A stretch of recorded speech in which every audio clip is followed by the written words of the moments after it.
नमस्कार दोस्तों, क्या आप तैयार हैं आरआरबी ग्रुप डी की वैकेंसी जो 22,000 वैकेंसी आपके पास पहुंचने वाली थी वो बिल्कुल आपके पास पहुंच चुकी है और बिल्कुल नज़दीक आ चुकी है। आज 30 तारीख है, कल 31 तारीख से आपके फॉर्म भरने की तारीखें शुरू हो रही है।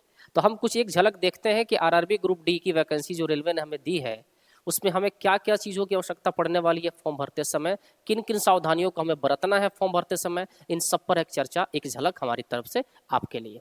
जैसे आप यहाँ देख रहे होंगे कि आवेदन की जो तिथि है वो 31 जनवरी 2026 से स्टार्ट हो रही है, अर्थात कल से शुरू हो रही है। पूरा एक महीना है और इसकी अंतिम तिथि जो होगी 2 मार्च तक होगी। लेकिन इसका फुल डिटेल देखने के लिए एक बार आगे बढ़ते हैं और देखते हैं कि इसमें और क्या क्या चीज़ है जो हमें जानना बिल्कुल ज़रूरी है। तो सबसे पहले तो आपको बताना हम चाहेंगे कि हमारा जो वैकेंसी है वो ध्यान रखिएगा, कुल वैकेंसी जो है वो 22,000 वैकेंसी है और 22,000 वैकेंसी बहुत ज़्यादा होता है, इसलिए आप अपनी पढ़ाई को थोड़ा सा तेज करते हैं। क्लियर है? उसके बाद अब देखिएगा, पद का नाम जो लेवल 1 पद दिया हुआ है, आवेदन की तिथि है वो 31 जनवरी से 2 मार्च तक भरी जाएगी। अनारक्षित वर्ग यानी जो आरक्षित में नहीं है, अनारक्षित में है, उनके लिए 500 फीस है। जैसे जनरल कैटेगरी यूआर कहते हैं हम, उसके लिए 500। आरक्षित वर्ग है जो उसको 250 रुपया ही देना होता है। जो बाकी फॉर्म में जो नियम होता है वही नियम यहाँ भी लागू हुआ है। इसके बाद देखिएगा, अनिवार्य योग्यता के बारे में अगर चर्चा करें तो किसी मान्यता प्राप्त बोर्ड से 10वीं यानी हाई स्कूल पास आप होंगे, यानी 10वीं पास अगर आप हैं, एज आपका 18 साल है, आप इस फॉर्म को आसानी से भर सकते हैं। क्लियर है? वेतनमान की बात की जाए तो यह 18,000 प्रति माह आपका बेसिक सैलरी होगा और आपको पता है कि 8वां वेतन आयोग लागू 1 जनवरी 2026 से कर दिया गया है। वो बाद में यानी उसमें 17 महीना 16 महीना लगता है, तो आपको उसका भी मज़ा मिलने वाला है। तो अगर आप इस नौकरी को ले लेते हैं तो ध्यान रखिएगा, आपकी नौकरी जैसे होगी आप 8वें वेतन आयोग में ही एंट्री करेंगे। अगर सब कुछ ठीक ठाक रहा तो आपकी बेसिक सैलरी मुझे लग रहा है कि दोगुनी पर भी जा सकती है। तो ये बेसिक सैलरी होती है, ऐसा नहीं है कि आपकी सैलरी 18,000 है, ये बेसिक सैलरी होता है। उस पर फिर एचआरए मिलता है, डीए मिलता है, महंगाई भत्ता अगर सब जोड़ के आपकी सैलरी बहुत अच्छी बन जाती है। तो ये बेसिक सैलरी कहा जाता है, इसको आप अपनी सैलरी ही नहीं मानेंगे। चयन प्रक्रिया के लिए ध्यान रखिएगा, लिखित परीक्षा आपकी होगी, लिखित परीक्षा के बाद फिजिकल टेस्ट होगा और उसके बाद डीवी का मतलब होता है डॉक्यूमेंट वेरिफिकेशन, उसको डीवी कहा जाता है, और मेडिकल परीक्षा देनी होगी, फिर आपका काम हो जाएगा। यानी इसके 4 प्रोसेस हैं, लिखित, फिजिकल, डीवी और मेडिकल। चारों को अगर क्रॉस आप कर लेते हैं तो आप रेलवे ग्रुप डी की नौकरी पक्की कर लेंगे। क्लियर है? आगे क्या जानकारी आपके लिए दी गई है उसको देखिए।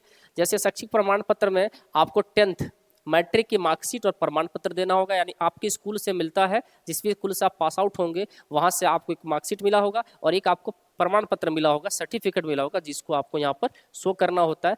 जन्म तिथि योग्यता के लिए प्रमाण पत्र जरूरी है और निश्चित है कि आप मैट्रिक का जब आप उसको पेपर देंगे तो उसमें आपका डेट ऑफ बर्थ जो मेंशन होगा उसी पर इस चीज़ को उठा के लगाया जाता है।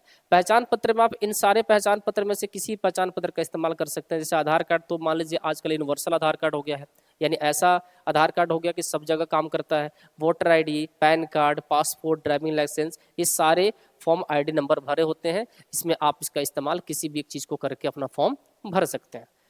इससे आगे जानकारी आपके लिए क्या है जी, तो उसको समझिए। जाति प्रमाण पत्र तो जनरल का नहीं लगता है, SC ST OBC प्रमाण पत्र, OBC के लिए नॉन क्रीमिलियरी लेयर सर्टिफिकेट केंद्रीय सरकार के फॉर्मेट में जो बनता है उसको आपको शो करना होगा। बाकी जनरल क्लास को किसी प्रकार का सर्टिफिकेट नहीं देना होता है। EWS प्रमाण पत्र यदि लागू होगा, ध्यान रखिएगा, आर्थिक रूप से कमजोर वर्ग के लिए केंद्र सरकार के लिए निर्धारित फॉर्मेट में, यानी EWS बनता है इकोनॉमिकल वीकर सेक्शन, इसको कहा जाता है। यदि आप जनरल क्लास में हैं और आप EWS में आते हैं तो आप एक सर्टिफिकेट बनवा के और सबमिट करेंगे तो आपको EWS का जो रिजर्व सीट होगा उस पर आपको फायदा पहुंच जाएगा। दिव्यांग प्रमाण पत्र भी यदि लागू हो तो आप बनवा सकते हैं, मान्यता प्राप्त मेडिकल बोर्ड द्वारा जारी। देखिए ऑफिशियल वेबसाइट इसका कल आपको नोटिफिकेशन भी आ जाएगा, तो उससे सारी डिटेल और भी खुल जाएगी, तो उस पर भी एक बेहतर वीडियो बना के आपके सामने हम प्रस्तुत जरूर कर देंगे। और क्या है जी, पूर्व सैनिक यानी एक्स सर्विसमैन प्रमाण पत्र भी आपको यदि लागू हो तो डाला जाएगा। इस सब में हमने लिखा हुआ है कि यदि लागू होगा, यानी यदि ये चीज मांगा जाएगा तो आप सब चीज को करेंगे, बाकी नोटिफिकेशन में सब चीज आपको मिल जाएगा। फोटो में आपको क्या क्या रखना है, ध्यान रखिएगा, हाल की रंगीन फोटो चाहिए, सफेद या हल्की पृष्ठभूमि, JPG JPEG फॉर्मेट में चाहिए। और देखिए जो जनरली जो फॉर्म भरने में हमारा लगता है 20 से 50 KB के अनुसार फोटो आपको अपने पास रखना होगा।